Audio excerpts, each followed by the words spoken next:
Дальше кеттик, экинчи бөлүгү үзүлүп калды. То есть паразиттерде адамдарда да ушундай бар да. То есть обществого эч кандай пайдасы жок. Кыйратып эчтеке кылбайт, бирок зыяны көп болот. То есть түкүрүшөт, сөгүшөт, жаман сөздөрдү айтышат. Эми бар да адамдар ушундай. Анан өзү билип билбей эле калптуу деле сүйлөй берет, ушактуу деле сүйлөй берет, эчтекеден коркпойт. Ушундай паразит адамдар бар да. Андан кийин экинчи вынужденный паразит дейбиз. Вынужденный паразиттер болгондо, например, боюнда бар аялдар эми вынужденный сидейт да.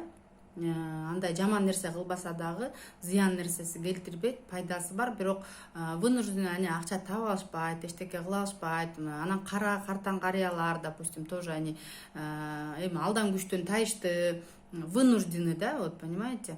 Анан аутсайдер дегенде дагы аутсайдер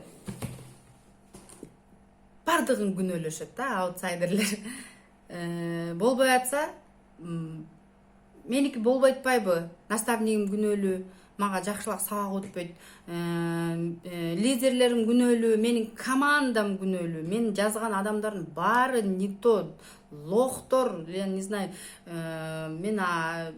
мен апам күнөөлүү, атам күнөөлүү, күйөөм вообще меники не то күйөөгө тийип алгам деп эле ар кимди күнөөлөй беребиз да. Күнөөлөй беребиз.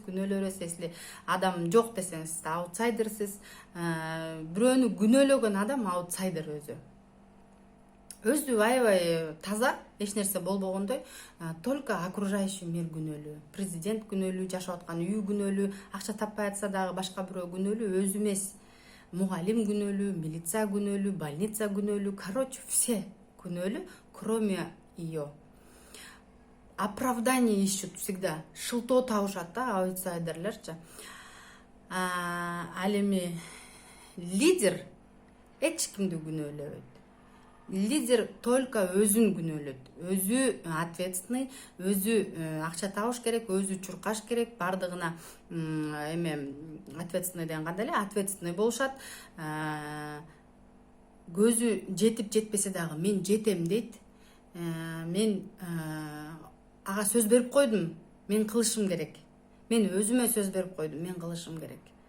Неважно, эртеңби, бир айбы, эки айбы, бирок кылыш керек. Аракеттенет. Бардыгына ответственно, честно смотрит. Вот ушундай адамдар лидеры. Лидерлер бир ишти аягына чыгарат. Эгер да бул жерде фабрикке кирип алып, мен эчтеке кыла албай калдым деп кетип калган лидерлер дагы башка жактан эч кандай ийгиликке жете албайт. Бир жумушта иштеп туруп, мындай эле өзүңүздөр байкаса, бир жумушта 10 жыл иштегендер бар. Лидери бир жумушта 20 жыл, 15 жыл, ал эми бир жылда билбейм, 20-30 жолу жумуш аралаштыргандар бар. Эмнеге? Начальнигим күнөөлүү, жумушу оор экен, акчасы аз экен, анан белим, анан башым, анан кечкен, эртекен, анан абиттен ачка калдым, бутуман тикемен тик турдум, атата патата, анан аяка адам чакырыш керек экен, анан кийин аякта россиялыктар эле иштейт экен, анан айылдыктар эле иштейт экен, үйдө отургандар эле иштейт экен. Короче, түгөнбөйт. Хотя ты смотришь, видишь, Россияда дагылар дагы бриллиантовый директор болуп атат, Кыргызстанда отургандар мына бриллиантовый директорлар чыгып атат, международный директора в Кыргызстане чыгып атат. Может, это от тебя деген киши жок да. Анан кандай деген сонун ийгиликтер жаратып атат, это от этого не зависит. Это от человека, от лидера зависит. Ошон үчүн сөзсүз өзүңүздөргө окшогон лидер адамды табышыңыздар керек. Эгер ал лидер боло албайса, ошого жол көрсөтүңүз, потому что вы лидер. Вы тоже хотите кийинки. Анан лидердин жакшы жери, миллионер лидер адамдардын дагы айырмасы эмнеде? Дайыма бөлүшөт. То есть эмне менен бөлүшөт? Опыт менен бөлүшөт, билим менен бөлүшөт, жолу менен бөлүшөт. Они должны бардыгын көрсөтүп, менин методумду эч ким билбей эле койсо экен деген ал эч качан өспөйт. Менин адамдарым го деп ичи тарып монткендер дагы өспөйт, айланайындар. Лучше ошон үчүн айтам, видео тарткыла, бөлүшкүлө, кандай фишкаңар бар, кандай техникаңар бар, методдор менен бүт жак менен бөлүшсөңөр ошончолук келет да. тянутся люди, канчалык сиздер сүйлөгөн сайын ошончолук сиздерде мотивация болот. Эгерде меники башкача да, меники мындай да деп отура берсеңер, мындай да болуп отура бересиңер да. Бар да адамдар, паразиттер, аутсайдерлер. Мисалы эмес, действительно мен деле билген эмес, мен могу паразит да болгом, мен вынужденный дагы болгом, аутсайдер да болчумун. Азыр аутсайдер ушул үчөө болгум келбейт да. Потому что аутсайдер бардыгын болгом мен. Лидер деле болуп турмун, бирок туура эмес лидер болуп турмун. Ошондуктан сиздер дагы бир аз түшүндүңүздөр болуш керек, лидер табыңыздар. Лидер өстүрүңүздөр. Лидерге жардам бериңиздер. Потому что если так взять, все люди лидеры. Просто нехватка времени, нехватка знаний, нехватка внимания, ар кандай ситуациялар менен адам ушундай паразит болуп калат да. Или же тарынып деп отура беришип паразит болуп калат. Вынужденный паразит дегенде эми жаман ойлобоңуздар, боюнда бар эле эмес, эми жана болот да адамдарчы, колу буту соолуп туруп эле инвалид, моральный инвалиддер деле бар да. Деп эле оорукчан болуп отура беришет. Колу буту нормальный, бирокчу вынужденный инвалиддер бар, мисалы, действительно чектелген, эми айла жок деген сөз да, айла жок паразиттер бар да. Анан аутсайдерлер, мен аутсайдер болгонмун, бардыгын күнөөлөй берчимин, күнөөлөп, мен мындаймын, анан койчу, анан мен балдарым бар да, анан кийин тиги күнөөлүү, анан мен төрөп калбадымбы, анан кийин акчам жок болуп калбадыбы, анан мен үйдө отурбаймынбы, мен чыкканга убактым жок деп азыр ушуларды айтканда өзүм уялам да. Нельзя, девочки, убакыт дайыма бар. Бардык адамдарга убакыт 24 саат бирдей берилген. Ошондуктан наалыбай не для меня дебей фабирликте иштеңиздер, дагы лидер болуңуздар. Лидер адам сөзсүз директор болот. Вот. Өзүңүздөрдү лидерлер только өзүн гана күнөөлөйт да. Ушуну мен мурун түшүнгөн эмесмин. Менде да живой пример бар. Абдралиева Гүлнар эже менде айтканда, бир нерсени туура эмес кылдым болуш керек. Анан чала өрчүмдө наставниктердин баарын, мен элдерде бир эле наставник болсо, мен ойлоп турмун, мен жана директор чыккандардын баары менин наставнигим деп ойлогом да. Мындай кичине аңкоорокто болчумун мен, ошо элдин баарына чала өрчүмүн директорлорго. Анан это с одной стороны хорошо, опыт собира алат да. Анан ошондо Гүлнар эже бир жолу айтканда, сен мен эмнеге эле ушинтпей атам, мен убактым жок болуп атабы, балдардан бошоп атам, бирок жок, мен өзүм күнөөлүү болушум керек, убакыт таппай атам, күйөөм менен урушуп кетип атам, өзүм күнөөлүү болушум керек деп ушундай бир айтканда, айтада, ты настоящий лидер, потому что ты никого не обвиняешь, а күнөөнү өзүңөн издеп атасың, бирок таппай атасың. Спокойно отуруп чечип көрчү, ошондо мындай убактыңды бөлүштүрүп көрчү дегенде, анан дың деп ошондо убактын бөлүштүрө баштадым да. То есть убакытты бөлүштүрүү, максат коюу боюнча видеолорду сөзсүз көрүңүздөр. Структураларды боюнча да кыска эле айтып койдум. Маркетинг планды толугураак көрсөңүздөр, тоже ал жактан түшүнөсүздөр. Канткенде кандай акча болот, канткенде структураны туура түзүш керек.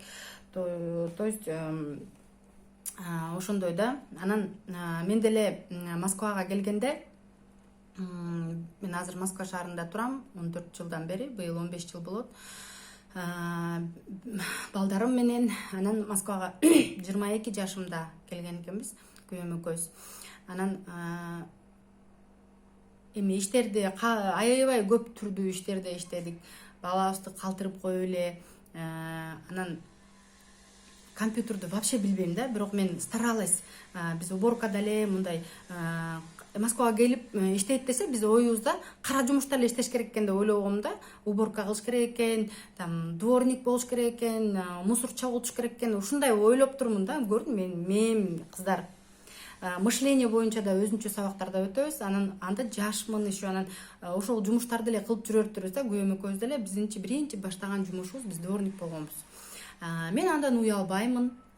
Я даже рада, что ушундай, именно ушундай лестницадан өткөнүмөчү. Азыр кимде бирөө уялып атса, эч кандай фабирликтин уяты жок. Наоборот, ушундай жумушка иштеп атканыма аябай сыймыктанамын, потому что это международная компания.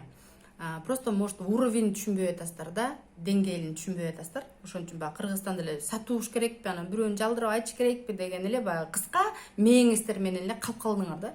А на самом деле масштаб большой, чоң масштаб.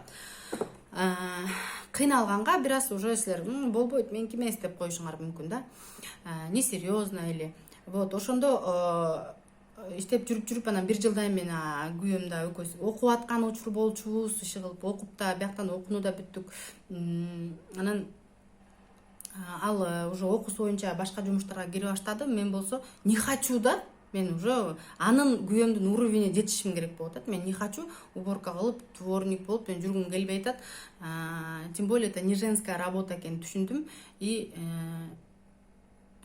жумуш издеп баштадым. Жумуш издеп баштап, анан бир офис менеджерге чакырып атат меничи. Анан ошол жерде 20 жаштан 30 жашка чейин алат экен. Анан мен объявлениядан чалсам, келе бергиле деди. Анан аябай жашнакай кийинип алып анан бардым. Анан сурап атат.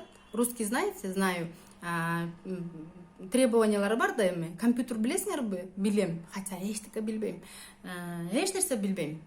Эми орусчаны билем, там Москваны билем, бирок эч нерсе билбейм. Калган технически эч нерсе билбейм. Ошондо барганда анан офис менеджер, это по нашему секретарь да, бир чоң компанияга алды мени. Мен ишке кирип келдим. Из-за того, что я лидер была да, то есть азыркы мен менен оюм менен лидер болгон экенмин да. Мен бардыгына ооба иштейм, эртең менен эрте келе аласың саат 7ден саат 7ге чейин. Ооба. Бала чакам жок, ал убакта балдарым Кыргызстанда болчу, күйөөм мага мешать этпейт, то есть абсолютно свободно. И я хотела на этом работе работать. Күйөөм менен наравне болуш үчүн мен ошенткем да, үйрөнүп алам, мага пофиг деп барып алгам. Конечно, бир ай кыйналганмын. И они тоже знали, потом узнали, что я не знаю компьютер.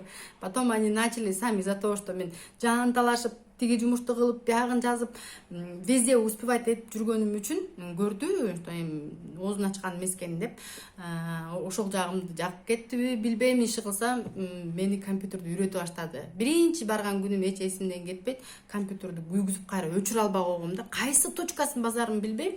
Эми ал убакта билесиздер да, 2004-жыл болчу.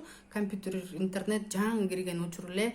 Анан, конечно, чоң метрополиске келип алып, башкача компьютерлар болсо, эми азыр можно, азыр бардыгы рулит да. Ал убакта действительно биз багы Pentium 4 информатикадан өткөн эле компьютерди көргөнмүн да. А бул жака келип эле жана чисто кристаллическийлерди берип койсо, вообще мээм айланып калды. Анан кийин анан наркы эмелерге көрүнбөй, шефтерге барып көрүнбөй, наркы жакта бир мастерлерге, башка компаниянын мастерлерине барып, покажите, пожалуйста, кантип компьютерди өчүрөм деп үйрөнүп, ар кимге барып үйрөнүп, үйгө келип алып, күйөөмөн үйрөнүп, көрдүңүздөрбү, ушунчалык кыйналганмын. Бирок ошол жумушта мен ровно 4 жыл иштеп, ошол жерден декретке кеткем. Ошол мага чоң опыт болгон, кыздар. Кантип мамиле жасаш керек, кандай кылып, бирок ушунчалык көп ыйлагам.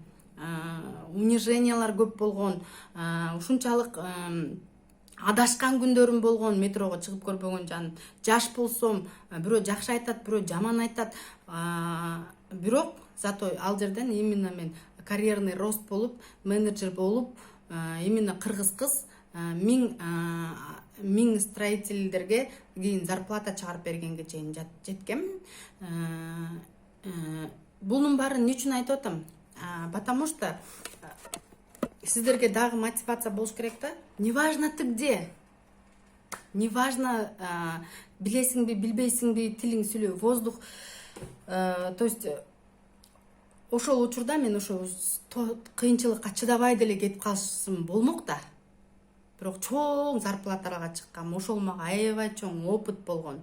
Азыр ойлосом ошол, азыр ойлосом эмес, азыр действительно азыркы биздин Москванын эң бирден бир достопримечательность города Москвы это Москва-Сити болгон да. Ал убакта мен Москва-Сити курулуп атканын деле билген эмесмин. Көрсөм мен именно 70-этажда Москва-Ситиде секретарь болуп киргенмин, 0 дуб эчтеке билбей.